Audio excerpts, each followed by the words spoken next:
Hello, good morning बच्चों। तो next lecture क्या करते हैं हम लोग, स्टार्ट करते हैं। ठीक है, तो यहाँ पे सबसे पहले हम लोग लेक्चर नंबर 13 है, ये ट्रिग्नोमेट्री का नेक्स्ट लेक्चर है। तो सबसे पहले दो क्वेश्चन मैंने जो होमवर्क में दिया था वो डिस्कस करते हैं, देन इसके बाद कुछ क्वेश्चंस और लिखे हैं वो भी क्वेश्चन डिस्कस करेंगे। तो सबसे पहले क्वेश्चन नंबर 1 क्या लिखा है, tan alpha tan beta is equal to 1/3, ये लिख के रखा हुआ है। मैंने क्या किया, इसको अब लिख दिया sine alpha sine beta, denominator में क्या जाएगा cos alpha cos beta is equal to 1/3। अब क्या कर देते हैं यहाँ पे CND अप्लाई कर देते हैं। CND मतलब क्या, कॉम्पोनेंडो एंड डिवेंडो अप्लाई कर देते हैं, कर दीजिए। तो क्या आएगा ऊपर sine alpha sine beta plus cos alpha cos beta, divide में क्या जाएगा sine alpha sine beta minus cos alpha cos beta is equal to 1 + 3 1 - 3। क्या करते हैं कंपोनेंडो डिवेंडो में, कंपोनेंडो मतलब क्या ऊपर का प्लस होना, डिवेंडो मतलब क्या माइनस होना। अगर दोनों को इंक्लूड कर देंगे तो क्या प्लस माइनस दोनों साथ में।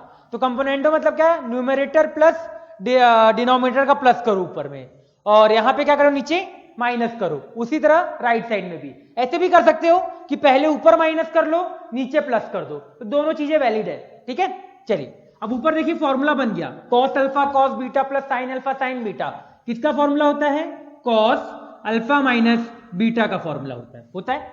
अगर मैं यहां से एक माइनस बाहर निकाल सकता हूं माइनस बाहर, तो मैंने माइनस बाहर निकाल लिया, तो क्या बचेगा cos alpha cos beta minus sign alpha sine beta, that is cos alpha plus beta बराबर -4/2। माइनस माइनस कट गया तो हमारे पास क्या आएगा कॉस अल्फा माइनस बीटा बराबर 2 time cos alpha plus beta. हम लोगों को यही क्या करना था, प्रूफ करना था यहाँ पे। ठीक है, तो इस तरीके से हम लोगों का पहला क्वेश्चन हम लोगों ने कर लिया। इजी था, बहुत सारे मेथड है इस क्वेश्चन को करने के, मैंने एक ही मेथड बताया, डिफरेंट टाइप ऑफ मेथड्स हैं, आपको जैसे करना है उस तरीके से कर सकते हो। एक ये मैं मेथड तो बहुत है ना प्रूफ करने के किसी भी चीज को, सीधी सी बात है। तो चलिए आगे बढ़ते हैं। अब ये था क्वेश्चन 1। अब बात करते हैं क्वेश्चन 2 की। क्वेश्चन 2 क्या लिख के रखा है, tan 70 so that tan 70 is equal to 2 time tan 50 plus tan 20।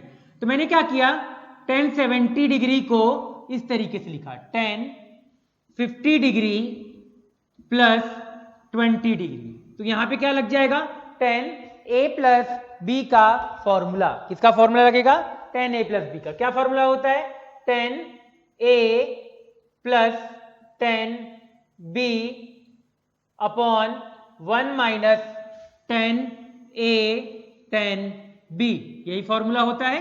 तो चलो ये फॉर्मूला आ गया सामने, tan 70 लिख के रखा हुआ ही है। मैंने क्या किया, दोनों साइड क्रॉस मल्टीप्लाई कर दिया, दोनों साइड क्या किया क्रॉस मल्टीप्लाई कर दीजिए। तो tan 70 minus tan 70 tan 50 tan 20 is equal to tan 50 plus tan 20 degree, यही आएगा, बिल्कुल यही आएगा। अब देखिए क्या लिख के क्या क्या दिख रहा है यहाँ पे। अब देखिए tan 70 इंटू tan 20 1 होता है, क्या होता है tan 70 इंटू tan 20 क्या होगा 1। कैसे आएगा, इसको मैं किनारे लिख देता हूं tan 20। अब 20 को हम लोग क्या लिख सकते हैं 90 माइनस 70, और tan 90 माइनस थीटा क्या होता है cot थीटा। तो cot 70 and cot 70 can be written as 1 upon tan 70, tan 70 cancel. तो क्या आ जाएगा tan 70 is equal to 2 time tan 50 plus tan 20। यही हम लोगों को प्रूफ करना था, ये हम लोगों का होमवर्क वाला पार्ट हो गया। अब आगे बढ़ते हैं क्वेश्चन नंबर 3 की तरफ। दो क्वेश्चन हम लोगों ने कर लिया है, अब करते हैं क्वेश्चन 3। देखिए क्वेश्चन 3 कैसे करते हैं, बहुत थोड़ा सा क्वेश्चन 3 में एक्स्ट्रा मैनिपुलेशन है, ध्यान से मैनिपुलेशन को देखिएगा और समझने की कोशिश करिएगा कि क्वेश्चन नंबर 3 में मैं क्या मैनिपुलेशन करता हूं। अब यार क्वेश्चन नंबर 3 जो भी क्वेश्चन होगा आज के लिए क्वेश्चन नंबर 3 है ये, ठीक है। तो देखो ये होगा हम लोगों का क्वेश्चन, देखो क्या है क्वेश्चन 3 इसका आज के लिए, कि cos alpha minus beta, open कर दो, cos alpha cos beta plus sign alpha sine beta, यही आएगा, प्लस दूसरा क्या लिखा है, cos beta minus cos gamma, उसको भी ओपन कर दो, तो cos beta cos gamma plus sign beta sine gamma, यही आएगा। और भी कर लेते हैं, लास्ट वाले को भी कर दो, तो cos gamma cos alpha plus sine gamma sine alpha बराबर -3/2, यही आएगा। अब देखिए क्या करते हैं, 2 से मल्टीप्लाई, देखो ये 2 देख रखा है राइट साइड में डिनोमिनेटर में, उसको ले आओ इधर, सबसे मल्टीप्लाई कर दो, तो सब जगह जब मल्टीप्लाई करोगे तो क्या आएगा, 2 2 2 2 2, सब जगह 2 में मल्टीप्लाई हो जाएगा। 3 को भी राइट साइड ले आओ, लेफ्ट साइड ले आओ, तो ऐसे लिखा रहेगा 3 plus 2 time cos alpha cos beta plus, ठीक है, ये पूरी चीज लिख लेना खुद से, इज इक्वल टू 0 हो जाएगा, इज इक्वल टू क्या आ जाएगा, 0 आ जाएगा, आ जाएगा। अब मैं क्या कर रहा हूं, मेरे पास जैसे ये चीज दिखी ना, तो मुझे क्या प्रूव करना है, sine cos alpha cos beta cos gamma एक साथ आना चाहिए, sign alpha sine beta sine gamma एक साथ आना चाहिए, बिल्कुल आना चाहिए। तो मैंने क्या किया, जो 3 लिख के रखा है ना, इस 3 को लिखा sine square alpha plus cos square alpha plus, फिर लिखा sine square beta plus cos square beta plus sine square gamma plus cos square gamma, मैंने ये लिख दिया, क्योंकि 3 ना 1 + 1 + 1, तो 1 के जगह ये लिखा, एक 1 के जगह ये लिखा, एक 1 के जगह ये लिया। अब देखिए सारे साइन वाले टर्म एक साथ ले लो, जैसे ये sine square alpha sine square beta sine square gamma, ये हो गया, और ऊपर से ये यहां पे चलो लिख ही देते हैं, एक समय के लिए लिखना पड़ेगा मुझे, 2 sign alpha sine beta 2 cos beta cos gamma plus 2 sign beta sine gamma 2 cos gamma cos alpha plus 2 sign gamma sine alpha बराबर 0। अब देखिए मैंने क्या किया, जितने भी साइन वाले टर्म थे, एक ये और ये, साथ में इसको लिया और इसको लिया, तो मुझे दिख रहा है फॉर्मूला a + b + c का होल स्क्वायर, और a + b + c का होल स्क्वायर क्या होता है, a² b² c² plus 2ab plus 2bc plus 2ca। तो ये जो 6 टर्म है, ये वाले साइन वाले, ये सारे मिलके क्या बन गए हमारे पास, sine alpha sine beta plus sine gamma का होल स्क्वायर प्लस इसी तरीके से कॉस वाले टर्म का भी क्या बन जाएगा, होल स्क्वायर बना लीजिए, तो क्या बनेगा, cos alpha cos beta cos gamma का होल स्क्वायर बराबर 0, ये आ गया। अब देखिए a² + b², a² ये क्या चीज लिखी है, a² + b² बराबर 0। ये 0 कब होगा, जब आपका a 0 होगा एंड b 0 होगा। मैंने बता के रखा था कि दो पॉजिटिव नंबर का अगर सम आपका 0 दे रखा है, दो पॉजिटिव नंबर या जो दो नॉन नेगेटिव नंबर का सम अगर आपका 0 दे रखा है, तो दोनों को क्या होना पड़ेगा, 0 के बराबर इंडिविजुअली होना पड़ेगा।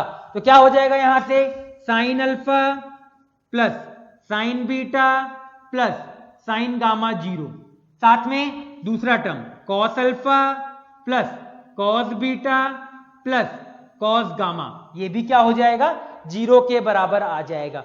क्या बताया था ये वाली चीज कि a² + b² अगर 0 दे रखा है, इसका मतलब क्या होना पड़ता है, दोनों को 0 होना पड़ता है। क्या होना पड़ता है, दोनों को 0 होना पड़ता है। अगर दोनों 0 होंगे तभी हमारे काम की चीज बनेगी, नहीं तो कभी 0 आ ही नहीं सकता, क्योंकि positive number plus positive number 0 थोड़ी हो पाएगा कभी भी, क्योंकि ये क्या है, पॉजिटिव नंबर, ये क्या है, पॉजिटिव नंबर, क्या दो पॉजिटिव नंबर का सम 0 हो पाएगा, कभी भी नहीं। अब ये कब होगा, जब दोनों क्या हो जाए, 0 के बराबर हो जाए। ठीक है, तो ये हो गया हम लोग का क्वेश्चन नंबर 3।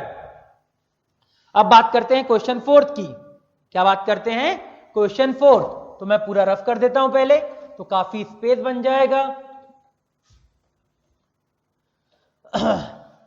चलिए अब बात करते हैं क्वेश्चन 4।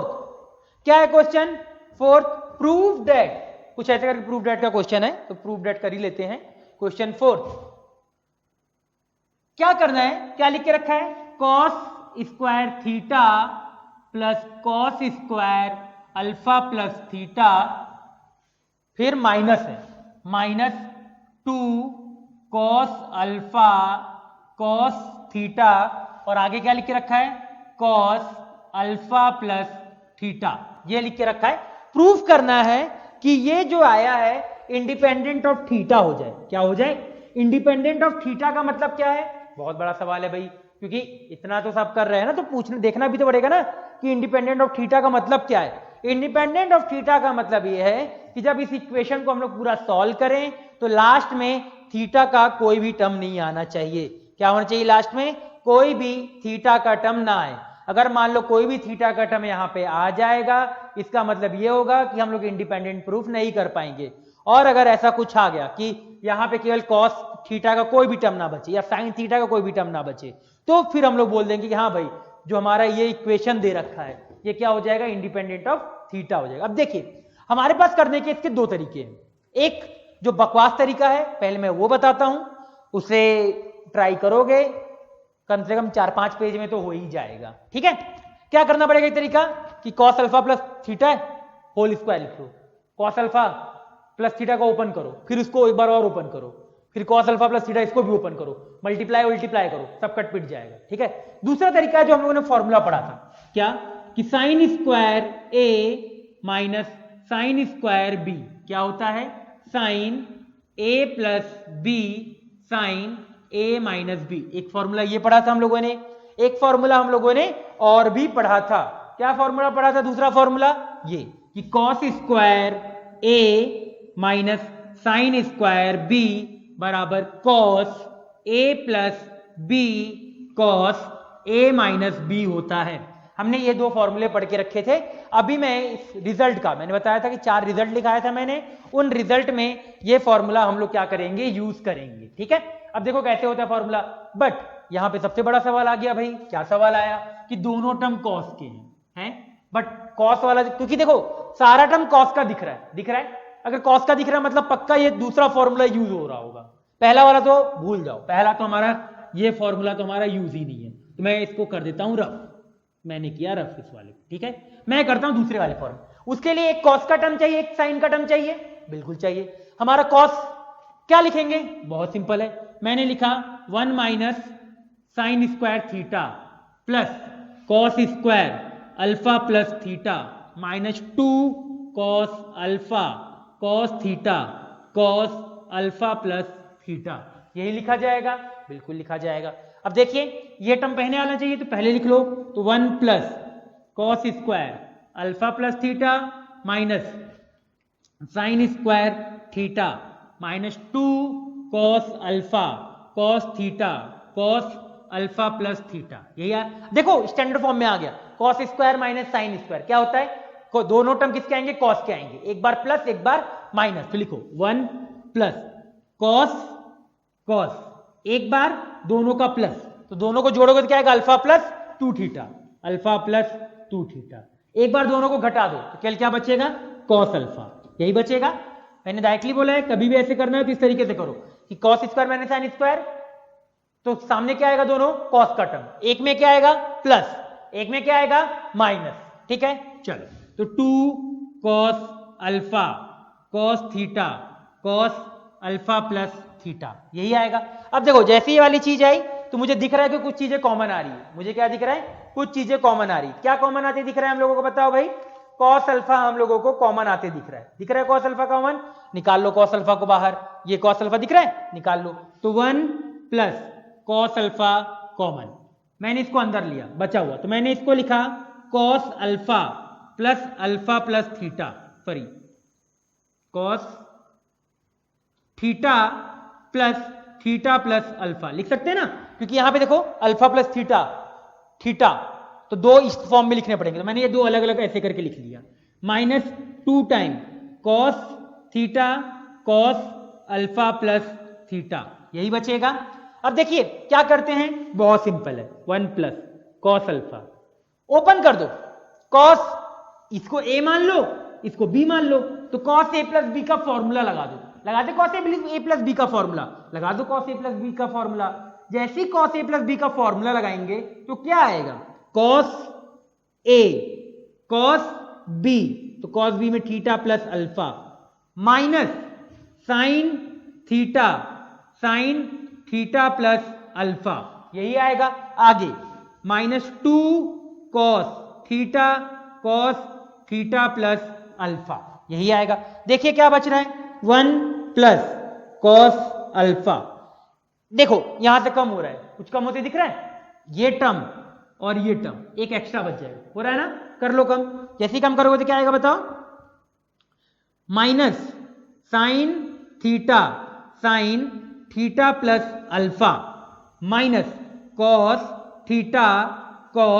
थीटा प्लस अल्फा, यही बचेगा। देखिए माइनस कॉमन आ रहा, माइनस बाहर निकाल लो, मैं इसको रफ कर देता हूं, माइनस बाहर निकाल लो, तो 1 माइनस cos अल्फा, यहां पे क्या जाएगा, sign theta plus alpha plus cos theta plus alpha.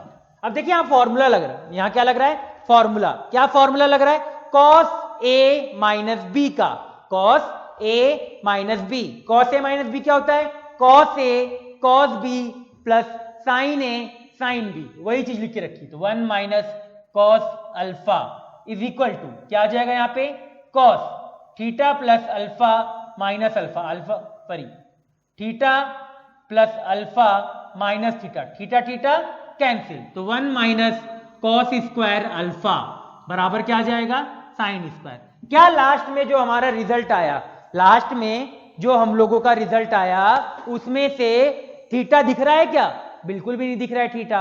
अगर थीटा बिल्कुल भी नहीं दिख रहा है तो हमने प्रूफ कर दिया, क्या प्रूफ कर दिया, कि हम लोगों का जो ऊपर इक्वेशन देके रखा हुआ है, जो हम लोगों का ऊपर इक्वेशन देके रखा हुआ है वो किससे इंडिपेंडेंट है, थीटा से इंडिपेंडेंट है। चलो अब आगे बढ़ते हैं, ये समझ में आ गया होगा आप लोगों को कैसे किया, दोबारा एक बार रिपीट करते हैं। मैंने सोचा कि भाई इतना बड़ा क्वेश्चन है तो थोड़ा सिंप्लीफाई कर लेते, क्योंकि स्क्वायर को लिखना टफ है ना यार, a प्लस बी का होल स्क्वायर बार बार लगाना पड़ेगा, ऐसी वाली चीजें लगानी पड़ेगी, क्योंकि स्क्वायर क्या करे। तो मैंने सोचा भाई फॉर्मूला पढ़ के रखा है, क्या फॉर्मूला पढ़ा है कि कॉस स्क्वायर थीटा है, इसको मैंने लिखा 1 minus sine square theta, cos square a minus sine square b क्या होता है, cos a plus b cos a minus b, ठीक है। तो यहाँ पे ये वाला चीज से ये इन दोनों में मैंने क्या कर लिया, formula use, cos square a minus sine square a, sorry cos square a minus sine square b, cos a plus b cos a minus b, यहां से ये आ गया। फिर मैंने क्या किया, कॉस अल्फा दोनों जगह से कॉमन निकाल लिया, ये बाहर आ गया। फिर बचा अल्फा प्लस 2 थीटा, उसको लिखा थीटा प्लस अल्फा। मेरे दिमाग में यही क्यों आया कि मैंने थीटा प्लस थीटा अल्फा ये क्यों लिखा, बाद वाले को देख के, यहाँ थीटा है और एक अल्फा प्लस थीटा टर्म देके रखा हुआ है, तो मैंने उसको इस तरीके से ब्रेक कर लिया। फिर मैंने cos a प्लस बी का फॉर्मूला लगा दिया, जैसे ही लगाया मुझे दिख रहा है एक -2 की वजह से केवल -1 वाला एक टर्म बचेगा, ये और एक ये एक कम बच जाएगा, तो ये आ गया। माइनस यहां से कॉमन दिख रहा है तो माइनस बाहर निकाल लिया। फिर sine theta sine alpha plus cos theta cos alpha, यहाँ पे sine theta plus alpha plus cos theta plus alpha, cos a plus B का फॉर्मूला लग गया। जैसे cos a प्लस बी का फॉर्मूला लगा मैंने वहां लगा दिया और लास्ट में मुझे क्या मिल गया, इंडिपेंडेंट ऑफ थीटा मिल गया। तो ये आपको समझ में आ गया होगा। आगे बढ़ते हैं इसके बाद, ठीक है। तो ये यहां तक हम लोग पहले कर लेते हैं, फिर और करते हैं। चलिए आगे बढ़ते हैं, है ना।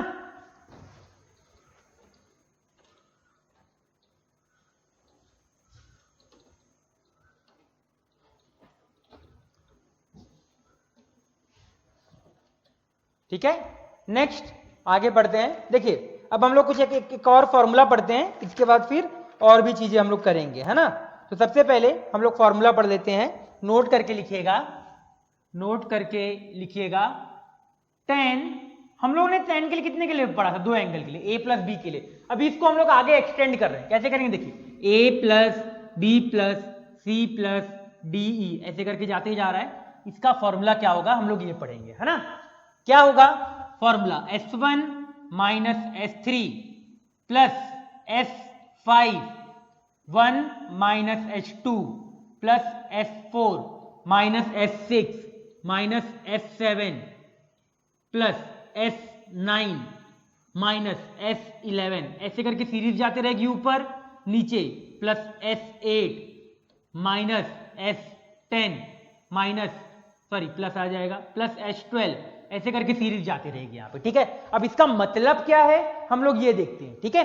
जैसे मैं बात करता हूं कि S1 का मतलब क्या है ना, तो आप लोग सबसे पहले S1 का मतलब लिखिए, S1 लिखिए, S1 का मतलब लिखिए।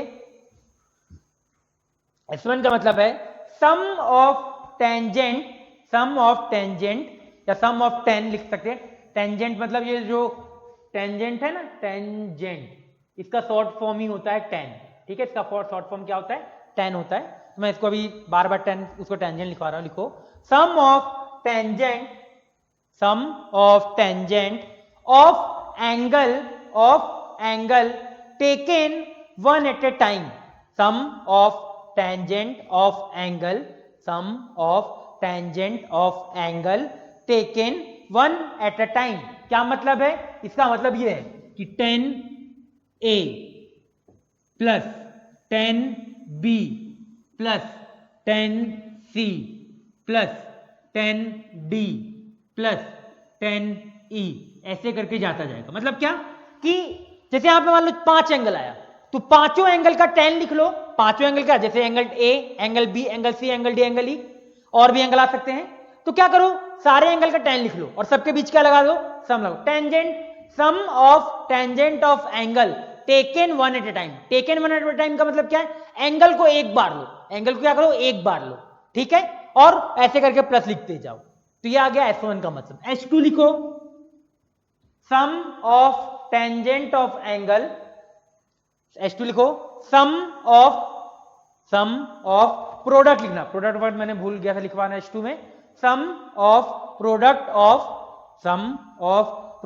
Of tangent of angle, sum of product of tangent of angle taken two at a time, ठीक है। तो समझ में आ गया, इसको लिख लिया। Sum of product of tangent of angle taken two at a time. इसका मतलब क्या है, देखिए दो का कॉम्बिनेशन, क्या दो का कॉम्बिनेशन, कैसे कॉम्बिनेशन देखिए, 10A के साथ क्या आएगा, 10B आएगा, प्लस 10A के साथ क्या आएगा, 10C आएगा, प्लस 10A के साथ क्या आएगा, 10D आएगा, ऐसे करके जाता रहेगा। फिर क्या आएगा, 10B के साथ क्या आएगा, 10C आएगा, फिर 10B के साथ क्या आएगा, 10D आएगा, ऐसे करके ये जाता रहेगा। तो जितने भी कॉम्बिनेशन बन जाए ये सीरीज, फिर ऐसी 10C के साथ 10C 10D plus 10C 10E plus ऐसे करके जाता रहेगा और ये सीरीज जाती रहेगी। जितने भी कॉम्बिनेशन बन सकते हैं वो S2 का मतलब हो। क्या मतलब, sum of product of tangent of two angle. देखो सम, तो पहले product of two angle, tangent of product, ठीक है। तो 10A 10B, फिर उन सबका सम, ये चीज इसका S2 का मतलब है। इसी तरीके से S3 का भी मतलब देख लीजिए। S3 का मतलब क्या होगा, सम ऑफ प्रोडक्ट ऑफ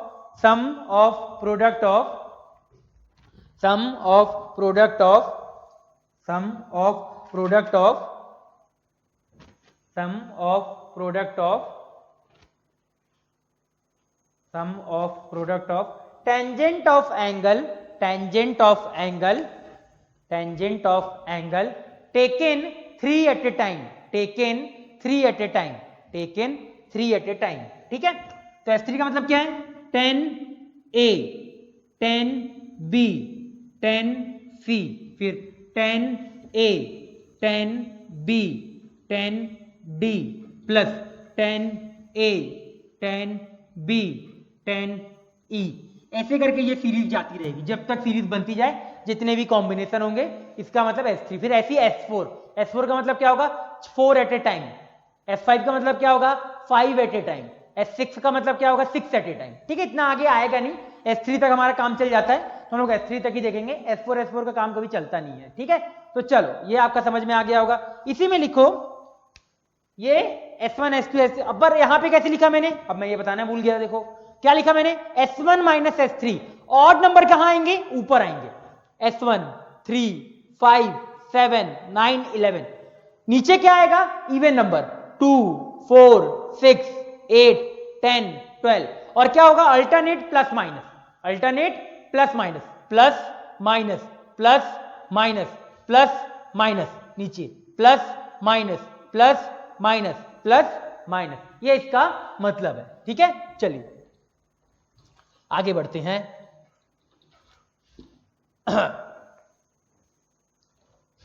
चलो अब और आगे देखते हैं। For 3 angle A comma B comma C, 3 angle के लिए देख लेते हैं। ठीक है, तो मतलब क्या, 10 ए प्लस बी प्लस सी के लिए क्या होगा, S1 minus S3 upon 1 minus S2। क्योंकि ये जाएगा कहां तक, 3 तक जाएगा ना, क्योंकि 3 एंगल है। 4 होते हुए कहां तक जाता है, S4। 5 होते कहां जाता है, S5। जैसे A प्लस बी की बात करते हैं, 10 A प्लस बी, इसमें क्या लिखते थे, S1 अपॉन 1 माइनस H2। क्या लिखते थे, S1 upon 1 minus S2। S1 मतलब क्या, sum of angle, sum of angle of tangent, है ना, sum of tangent of angle, तो उल्टा बोल दिया, sum of tangent of angle. तो S1 मतलब क्या, दो टेंजेंट, 10A प्लस 10B। और कोई केस है क्या, नहीं। 1 माइनस H2 का मतलब क्या, प्रोडक्ट, तो प्रोडक्ट दो एंगल का, तो ये कर दो, तो 10A 10B। और कोई केस नहीं। अब S3 की बात करते हैं, तो S1 क्या आएगा, 10A 10B प्लस 10C। और कुछ आएगा क्या, नहीं। S3 का मतलब क्या, sum of product of tangent of angle taken 3 at a time. 3 at a time मतलब क्या, 10A 10B 10C divided by 1 minus H2 क्या आएगा, टेकन 2 एट ए टाइम। तो 2 एट ए टाइम पे कितने कॉम्बिनेशन बनेंगे, 3, 10A 10B 10B 10C plus 10C 10A। और कोई कॉम्बिनेशन होगा क्या, बिल्कुल भी नहीं। तो हम लोगों का ये फॉर्मूला होगा, किसका फॉर्मूला होगा, 10A plus 10B plus 10C। ये हम लोगों को याद रखना है, इस फॉर्मूले को हमेशा, बहुत बार यूज होगा ये वाला फॉर्मूला। तो 2 के लिए तो हमेशा यूज होता है, 3 वाला भी कभी कभी आ जाता है, तो हम इसको भी याद रखेंगे। क्या याद रखेंगे, 10A प्लस बी प्लस सी का फॉर्मूला क्या होता है। अब याद रखने का तरीका बहुत ईजी है, S1 minus S3 upon 1 minus H2। S1 मतलब क्या, सम, एक बार। H2 मतलब क्या, 3 बार। 3 बार मतलब क्या, प्रोडक्ट वाला चीज है ना। और H2 मतलब क्या, sum of product of angle taken 2 at a time. ये क्या है, 3 एट ए टाइम। यहां पे पता है, अगर 4 होता ना, तो एक बार मैं 4 के लिए भी लिख के बताता हूं, काम नहीं आएगा, पर 4 के लिए मैं लिख के बता रहा हूं एक बार। ठीक है, देखो 10A plus B plus C plus D, ये आएगा formula. S1 minus S3 1 minus H2 plus S4। यहां प्लस ही क्यों आया, अल्टरनेट प्लस माइनस। ठीक है, S1 मतलब क्या, 10A 10B plus 10C plus 10D, यहां पे ये आएगा माइनस S3 का मतलब क्या, अब कॉम्बिनेशन बनेगा। देखो कॉम्बिनेशन कैसे कैसे बनेगा, 10A 10B 10C, एक कॉम्बिनेशन ये आया 3 का। फिर दूसरा एक और आएगा, 10A 10B 10D, एक कॉम्बिनेशन ये आएगा। अभी और भी कॉम्बिनेशन आएंगे, क्या, 10B 10C 10D। अब कोई कॉम्बिनेशन नहीं आएगा, 3 ही कॉम्बिनेशन पॉसिबल है। कोई और पॉसिबल है क्या, ABC ABD हो गया, फिर BCD ACD भी तो आएगा, अभी ACD भी, अभी और भी कॉम्बिनेशन आएंगे। क्या आएगा और कॉम्बिनेशन, 10A 10C 10D, ये भी कॉम्बिनेशन आएगा। और कॉम्बिनेशन बन सकता है क्या, ABC हो गया, ACD हो गया, ABC हो गया, ABD भी हो गया, BCD भी हो गया। सारे कॉम्बिनेशन बन, कितने कॉम्बिनेशन बन जाएंगे, 4 बन जाएंगे। इसी तरीके से H2 के 1 माइनस S2 10A 10B, मैं ये लिख नहीं रहा हूं, ठीक है। यहां पे टोटल 6 कॉम्बिनेशन आएंगे, 6 आएंगे, 4 से 2 से 6। ठीक है, क्या क्या आएगा, 10A 10B plus 10A 10C plus 10A 10D, फिर एक और आएगा 10B 10C 10B 10D plus 10C 10D, ये आएगा। और लास्ट में S4 क्या आएगा, चारों एंगल का product 10A 10B 10C 10D, ये आएगा। यहां पे 6 टर्म आएंगे, यहां कितने आएंगे, 6 टर्म आएंगे, ठीक है। इसके उसके वाले टेकन 3 एट ए टाइम के कितने आएंगे, 4, टेकन 2 एट ए टाइम कितने आएंगे, 6, टेकन 4 एट ए टाइम कितने आएंगे, 1 आएंगे, ठीक है। तो ये चीज आपको समझ में आनी चाहिए कि कैसे इसका लिखने का तरीका है। बहुत इजी तरीका है, ज्यादा कुछ भी इसमें टफ नहीं है, कोई रॉकेट साइंस नहीं है। हम लोगों को केवल ये चीज याद रखना है कि S1 minus S3 1 minus S2 3 के लिए, बाकी A प्लस बी का तो याद ही रहता है हमेशा हम लोगों को, है ना। तो ये हो गया, ये वाला पार्ट खत्म हुआ हम लोगों का, जो हम लोगों को थोड़ा सा ये ध्यान रखना था कि क्या चीजें हैं, तो हम लोग इसको ध्यान रखेंगे, है ना। तो चलिए इसको फिर हम लोग क्या करते हैं, अब रफ करते हैं। हो गया होगा, अब आगे बढ़ते हैं। यहां तक आप लोगों को समझ में आ गया होगा। अब और करते हैं एक बार, ठीक है। चलो नेक्स्ट टॉपिक पढ़ते हैं, maximum and minimum value of A sin x plus B cos x, ठीक है। ये ऐसी चीजें पढ़ते हैं। अब अभी तक हम लोगों ने sin x cos x के मैक्सिमम मिनिमम वैल्यू पता है हम लोगों को। जैसे मैंने बताया था कि sin x का मैक्सिमम वैल्यू कितना होता है, 1 होता है, मिनिमम कितना होता है, -1। cos x की बात की थी तो क्या आया था, cos x का 1 होता था और मिनिमम क्या होता था, -1 होता था। ये सारी बता के रखा है मैंने। तो इसमें अब मान लो मैंने दो लोगों को ऐड कर दिया, A sin x plus B cos x को ऐसे ऐड कर दिया।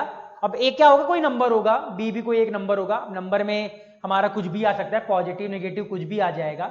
उसके हिसाब से ये वाला फॉर्मूला हम लोग अब आगे पढ़ने जा रहे हैं, है ना। अब इसके लिए सबसे इंपॉर्टेंट चीज ये है कि जब ये वाला फॉर्मूला हम लोग लगाएंगे, है ना, फॉर्मूला जब ये वाला लगाएंगे तो उस केस में आर्गुमेंट सेम होना चाहिए। आर्गुमेंट मतलब क्या, ये जो यहाँ पे जो ये एंगल लिख के रखा है दोनों सेम होना चाहिए। क्या होना चाहिए, दोनों सेम होना चाहिए। तो यहाँ पे डायरेक्टली लिख देना, क्या चीज, क्या लिख दोगे कि एंगल शुड बी सेम।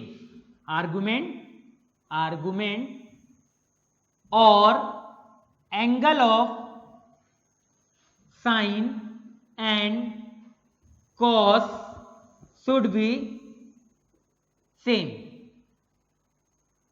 ठीक है। फॉर्मूला लगाने के लिए क्या, ये जो अभी पढ़ेंगे ये वाला पूरा जो थ्योरी पढ़ेंगे, इसमें फॉर्मूला लगाने के लिए हम लोगों को ये चीज याद रखनी है कि आर्गुमेंट या जो एंगल है वो दोनों सेम होना चाहिए, तभी ये वाला फॉर्मूला क्या होगा, वैलिड होगा। डिस्क्लेमर पहले बता दिया गया है। चलिए कैसे करते हैं ये देखते हैं। Z बराबर A sin x plus B cos x, ये लिख के रखा हुआ है। क्या करते हैं यहां पे, अब देखिए बहुत सिंपल सी चीज है। क्या होगा, हम लोग ना कभी भी ऐसा क्वेश्चन है ना कि दो टर्म ऐसे, जैसे मैं आपसे अगर ये पूछूं कि 3 sin x plus 4 cos x की मैक्सिमम वैल्यू बताओ। क्या बताओ, 3 sin x plus 4 cos x की मैक्सिमम वैल्यू बताओ। मैं क्या बोलूंगा आप लोगों से कि अगर मान लो क्वेश्चन पूछा मैंने कि 3 sin x plus 4 cos x की मैक्सिमम वैल्यू बताओ, तो आप लोग बोलोगे कि सर 7 होगा। क्या होगा, आप लोग बोलोगे सर 7 होगा, क्योंकि sin x की मैक्सिमम वैल्यू क्या होती है 3, cos x की मैक्सिमम वैल्यू क्या होती है 4, तो सॉरी cos x की मैक्सिमम वैल्यू क्या होती है 1, sin x की मैक्सिमम वैल्यू क्या होती है 1, तो मैंने दोनों जगह 1 1 रख दिया। अब जैसी जैसी 1 रखोगे तो आंसर कितना आ जाएगा 7, और मैं बोलूंगा कि तुम लोग बहुत बड़े रॉन्ग हो, मतलब बहुत बड़ी गलती कर दिया है। क्यों गलती कर दिया है, अब मैं इसका रीजन बोलूंगा कि जब sin x की वैल्यू जब 1 होती है, sin x की वैल्यू क्या होती है जब 1, तो उसके इसमें cos क्या होता है 0, क्योंकि 1 कब होता है π/2 पे ना, तो π/2 पे cos क्या होता है 0, तो उस केस में तो आंसर फिर 3 आना चाहिए। तो फिर कोई दूसरा बच्चा बोलेगा कि सर cos की वैल्यू तो 0 पे 1 होती है ना, और sin की वैल्यू क्या होती है 0 होती है, तो उसके पे आंसर 4 आएगा। मैं बोलूंगा तभी भी रॉन्ग हो। तो उस ऐसे क्वेश्चन को करने के लिए, तो ऐसे क्वेश्चन को करने के लिए हम लोग क्या करते हैं, मेथड है, तरीका है कैसे किया जाता है, इसी चीज को मैं आगे बताने जा रहा हूं, ठीक है। तो याद रखिएगा, कोई इसका आंसर ये नहीं बोलेगा कि सर इसका मैक्सिमम आंसर 7, ठीक है, कोई ये नहीं बोलेगा 4, कोई ये नहीं बोलेगा 3, ये तीनों क्या है रॉन्ग है, तीनों क्या है रॉन्ग। कैसे सॉल्व करते हैं आगे देखिए। क्या करना है, देखो मैंने क्या किया, मैं ये प्रूफ बता रहा हूं, प्रूफ समझ में आ ही जाएगा सबको, नहीं आएगा बहुत अच्छी बात है। मैं कभी हमेशा यही बोलता हूं कि अगर प्रूफ समझ में आए तो बहुत अच्छी बात है, नहीं समझ में आए तो और भी अच्छी बात है, ठीक है। लास्ट में रिजल्ट याद रखना है, लास्ट में क्या याद रखना है, बाद में रिजल्ट। बाकी मेथड में कहीं यूज हो जाए तो बहुत अच्छी बात है, बाकी मतलब मेथड तो देखना ही है, प्रूफ तो देखना ही है, कहीं ना कहीं कभी ना कभी तो ये हम लोग का जो प्रूफ है वो यूज हो ही जाएगा, है ना। तो हम लोग वो वाली चीजों को याद रखेंगे। तो अब देखिए कैसे करते हैं, इसका प्रूफ देखते हैं, लास्ट में रिजल्ट तो याद रखना पड़ेगा। मैंने क्या किया, a upon under root A square plus B square, ठीक है। मैंने क्या किया, अंडर रूट ए square plus B square, under root ए स्क्वायर प्लस बी स्क्वायर से मल्टीप्लाई और डिवाइड कर दिया, मल्टीप्लाई और डिवाइड। अब ए और बी क्या है, हमारा ए है कोफिशिएंट। अब देखो ए भी यहां पे जरूरी नहीं है कि ए जो साइन का ही कोफिशिएंट हो, ए यहां पे भी हो सकता है, ये यहां पे भी हो सकता है, वेरिएबल है ना, वो वैल्यू है ना, न्यूमेरिकल नंबर है, वो कहीं पे भी हो सकते हैं, फॉर्मूला पर सेम होगा। कभी भी ऐसा टर्म आ जाए a sine x plus b cos x, तब ये सारी चीजें वैलिड है। अभी देखिए समझ में आ जाएगा आपको, आगे अभी करेंगे तो, ठीक है। बस मैंने क्या किया कि साइन और जो कॉस का कोफिशिएंट था दोनों का स्क्वायर लिखा, दोनों को प्लस किया, उसका रूट ले लिया और ऊपर नीचे क्या कर दिया, मल्टीप्लाई और डिवाइड। अब मैंने क्या किया, ये वाले टर्म को अंदर लेके चला गया, नीचे डिनोमिनेटर को, तो ये ऐसे लिखेगा अंडर रूट ए स्क्वायर प्लस बी स्क्वायर, यहां से क्या आ जाएगा ए अपॉन अंडर रूट ए स्क्वायर प्लस बी स्क्वायर, यहां पे क्या आ जाएगा साइन एक्स, आगे जाते प्लस यहां पे क्या आ जाएगा बी अपॉन अंडर रूट ए square plus B square cos x. हमारा एम ये है कि जो a sine x plus b cos x है ना, उसको या तो साइन में कन्वर्ट कर लें पूरा, ये जो पूरा टर्म है, ये जो पूरा टर्म है, या तो इसको साइन में कन्वर्ट कर लें या तो इसको किस में कन्वर्ट कर लें, कॉस में कन्वर्ट कर लें। उसके लिए ये पूरा हम लोग प्रोसेस कर रहे हैं, आगे अभी आपको समझ में आएगा। देखिए क्या आएगा, अगर मैं एक समय के लिए इस वाले टर्म को, इस वाले टर्म, पता है ये जो चीज आई है ना, क्या आया है आपको भी थोड़ा समझ में आएगा। देखिए क्या, कि अगर मैं इस वाले टर्म को, इस वाले टर्म को एक समय के लिए, मैंने इस वाले टर्म को एक समय के लिए मैंने कॉस पी बोल दिया, तो ये टर्म अपने आप साइन पी हो जाएगा। क्या हो जाएगा, अपने आप साइन पी हो जाएगा। कैसे होगा, देखिए मैंने बनाया एक triangle cos P, cos P क्या होता है, बेस अपॉन हाइपोटेन्यूज, तो ए यहां पे होगा, अंडर रूट ए स्क्वायर प्लस बी स्क्वायर यहां होगा, तो ये क्या बचेगा हमारा, बी बचेगा। वही चीज यहां पे लिख के रखी हुई है, साइन पी, ये एंगल पी मान लेते हैं ना, ये पी मान लीजिए, ठीक है। तो क्या आएगा, sine p b upon under root ए square plus B square cos p, ये आ जाएगा। उसी तरीके से अगर इसको मैं साइन बोलता ना, तो ये अपने आप क्या हो जाता, कॉस हो जाता। क्या हो जाता अपने आप, ये कॉस में। तो चलो अभी तो हम लोगों ने ये बोल के रखा है, तो आगे जाते हैं। तो z बराबर अंडर रूट ए स्क्वायर प्लस बी स्क्वायर, यहां पे क्या आ जाएगा बताओ, cos P sign x plus यहां पे क्या आ जाएगा, साइन पी कॉस एक्स। आपको देख, और where cos P is equal to, क्या माना था कॉस पी को हम लोगों ने, A upon under root A square plus B square, ये माना था, ठीक है। अब देखिए फॉर्मूला लग गया, sign a cos b plus cos A sine B, तो क्या उस चीज को डायरेक्टली मैं ये लिख सकता हूं, साइन एक्स प्लस पी लिख सकते हैं, बिल्कुल लिख सकते हैं। क्यों नहीं लिख सकते भाई बताइए, क्योंकि साइन एक्स प्लस पी क्या होगा, sine a cos b, sine a cos b plus sine b cos a, वही चीज लिख के रखी हुई है। तो हम लोगों ने ये वाली चीज बना के रख दी। अब मैं अगर आपसे ये पूछूं कि सर मुझे ये बताइए कि साइन एक्स, अब मेरे को बताओ, ये समझ में आ गया होगा यहां तक, आप सबको बिल्कुल क्लियर हो गया होगा। अब यहां पे मैं अगर आपसे ये पूछूं कि साइन एक्स प्लस पी, क्योंकि देखिए यहां तक आपको समझ में आ गया ना सबको, आगे बढ़ते हैं। यहां तक क्लियर होना जरूरी है क्योंकि ये बहुत इंपॉर्टेंट है, यहां पे हमको बहुत सारी चीजें सीखने को मिलेगी। क्या मिलेगी, देखिए आगे देखो, मैंने क्या किया, मेरे को ये बताओ, मैं अगर ये बोलूं कि साइन एक्स प्लस पी 1 से लेके -1 के बीच होगा। तो किसी को प्रॉब्लम होगा? बिल्कुल नहीं होगा, क्योंकि 1 क्या है इसकी मैक्सिमम वैल्यू, -1 क्या है इसकी मिनिमम वैल्यू। हम लोग ऐसे लिखते थे ना 1 से लेके इसको, या तो अगर मैं इसको ऐसे लिखूं कि sin x plus p belongs to -1 से +1, तो दोनों चीज सेम है, ये चीज और ये चीज सेम लिखी हुई है ना, तो ये चीज लिख के रखी हुई है। अब मैंने क्या किया, ये पॉजिटिव नंबर है क्योंकि अंडर रूट लिख के रखा है तो पॉजिटिव होगा, मैंने इससे मल्टीप्लाई कर दिया। मैंने क्या किया सर, मल्टीप्लाई कर दो, तो under root a square plus b square sine x plus p under root a square plus b square, इधर से minus under root a square plus b square. ये टर्म क्या लिख के रखा है z, तो z बराबर क्या आ गया, under root a square plus b square under root minus में a square plus b square. तो ये हम लोगों का फॉर्मूला आ गया।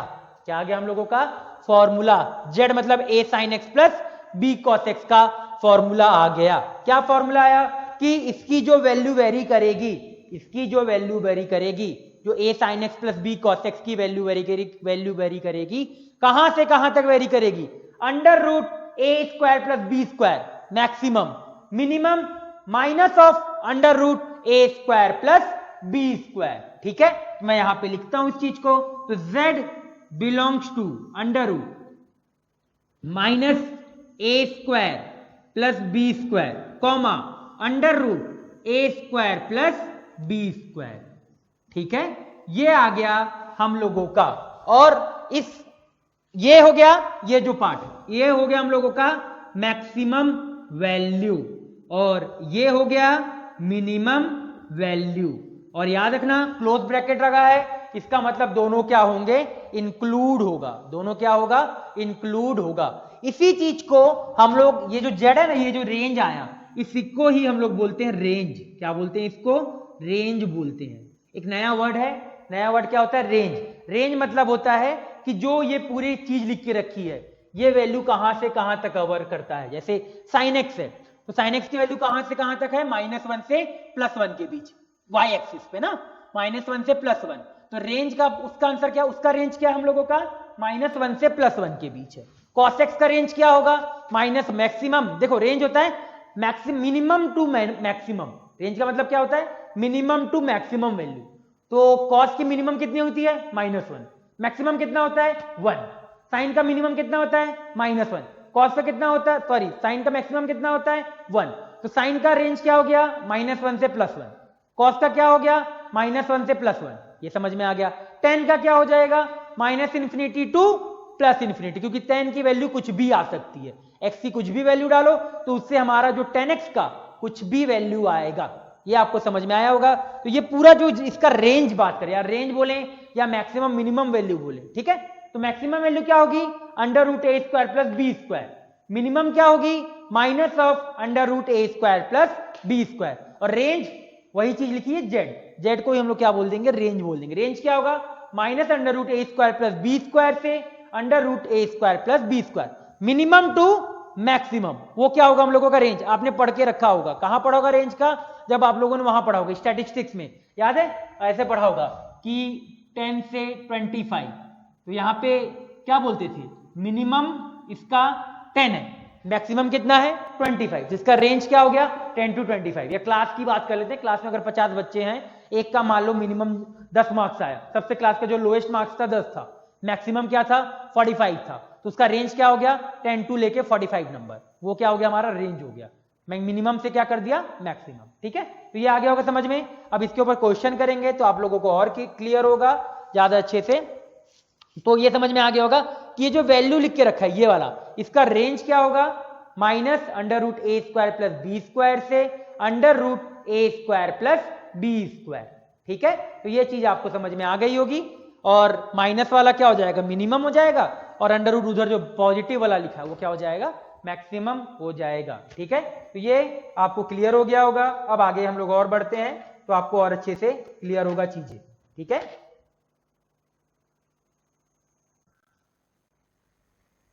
तो चलिए आगे बढ़ते हैं, है ना, यहां तक हम लोगों ने कर लिया।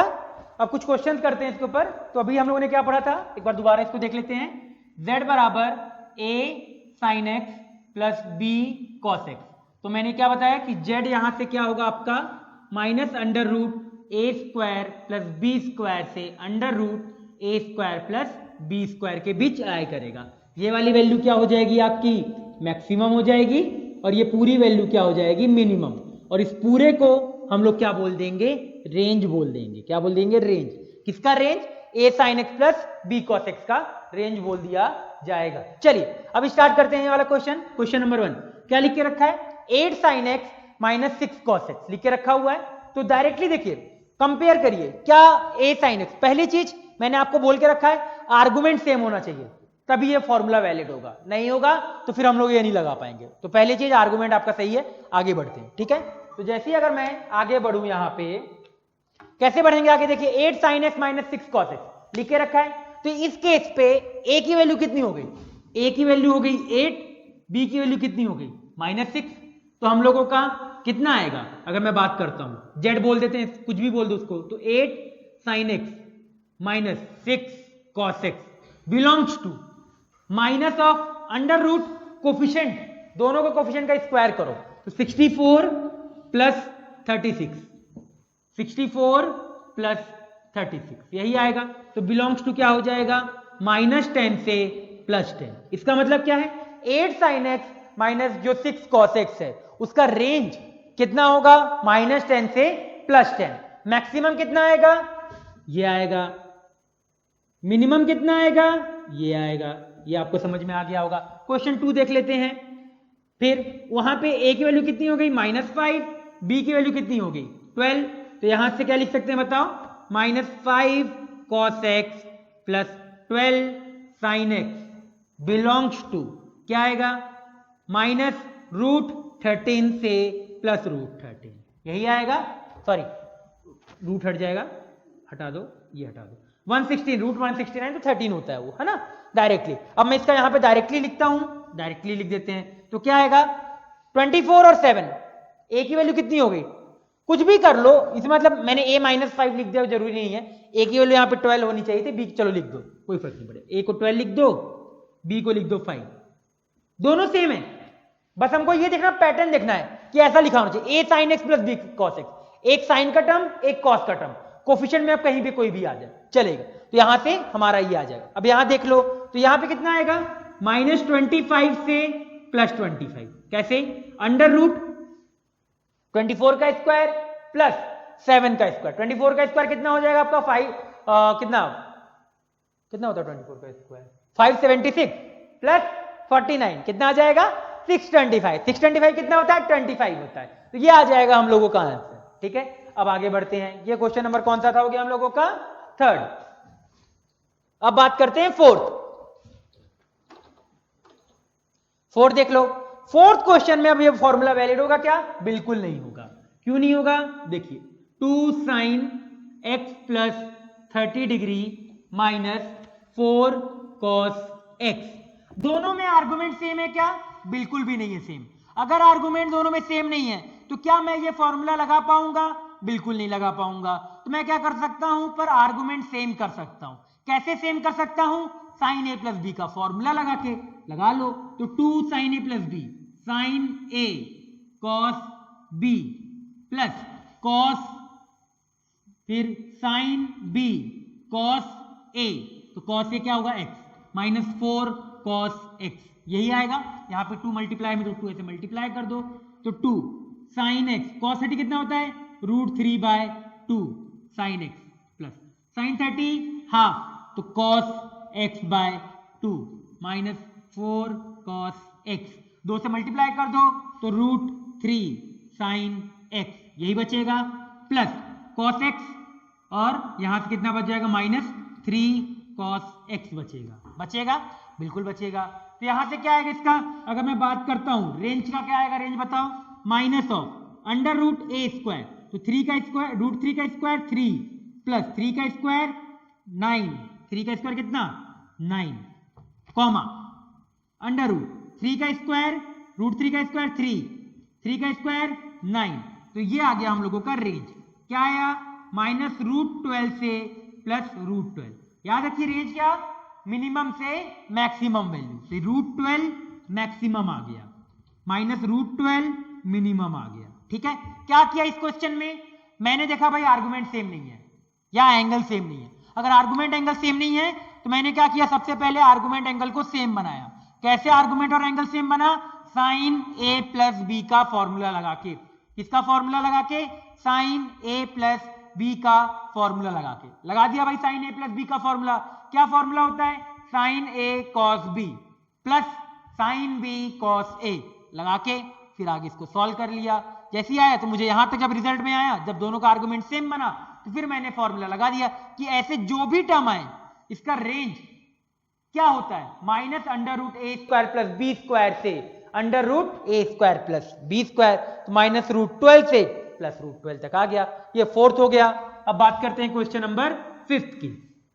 फिफ्थ क्या लिखे रखा है, root 3 cos X minus sine X. बहुत सिंपल है, तो क्या आएगा, अंडर रूट माइनस 3 रूट 3 का स्क्वायर 3, 1 का स्क्वायर 1, फिर यहां 3 रूट 3 का स्क्वायर 3, वही माइनस 1 का स्क्वायर 1, तो कितना आ जाएगा हम लोगों का, -2 से +2। ये आ गया इसका आंसर। ये आपको समझ में आ गया होगा। अब आगे बात करते हैं लास्ट क्वेश्चन की। ठीक है, अभी लास्ट देखते हैं भाई लास्ट क्वेश्चन क्या लिख के रखा हुआ है। लास्ट जो हम लोगों का क्वेश्चन है वो है 7 + 3 sin x - 4 cos x। अब बड़ा सवाल आ गया कि सर ये 7 का क्या करें। तो देखो 7 + 3 sin x - 4 cos x। मुझे ये पता है कि 3 sin x - 4 cos x कहां से कहां तक होगा, 5 से लेके -5। ये मैं डायरेक्टली लिख रहा हूं, आप अब मैं इतना समझ रहा हूं कि निकाल पाओगे। 9 + 16 25, 25 का रूट 5 आ गया बिल्कुल। अब मैं क्या करूंगा, कभी ऐसा क्वेश्चन है ना कि पहले ऐसे दे रखा हो फिर उसमें कुछ टर्म ऐड करके रखा हो या सब्सट्रैक्ट करके रखा हो, तो क्या करेंगे, पहले ट्रिग्नोमेट्रिक टर्म वालों का निकाल लो और जिस टर्म का निकालना जो बाकी हो गए उसको क्या करो, ऐड कर दो। तो क्या करेंगे, इस इक्वेशन में 7 सब जगह ऐड कर दो।